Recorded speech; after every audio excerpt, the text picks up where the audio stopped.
The Sinner is one of the most talked about TV shows of 2017. It's a sleeper hit that kind of crept up on all of us and very quickly began to dominate all of our conversations. Have you watched The Sinner? Is now a perfectly acceptable way to greet someone.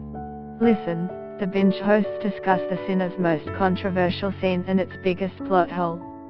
Post continues after audio. If you're a Sinner fan, and honestly, who the heck isn't, you are probably currently suffering from some serious Sinner withdrawals. That's a very serious and real medical term.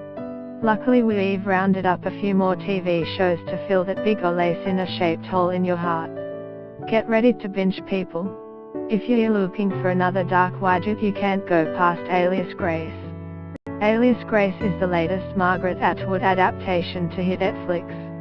It's a little less intense than The Sinner and a bit more historical.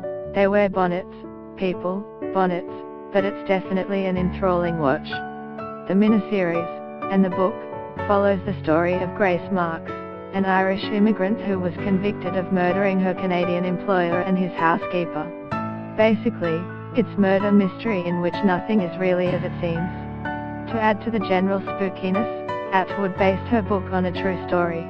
In the 1840s, a 16-year-old Irish maid named Grace Marks was sentenced to life in prison over the double murder of her employer, Thomas Kinnear, and his housekeeper, Nancy Montgomery.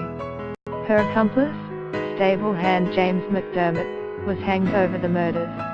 All 6 episodes of Alias Grace are available to stream on Netflix now.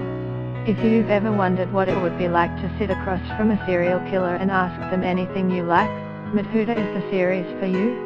Madhuda, Netflix new psychological thriller, tells the story of Holden Ford, Jonathan Groff, and Bill Tench, Paul M.C. Callany, 2 special agents from the FBI's Behavioral Science Unit, BSU, who travel around the United States in the 1970s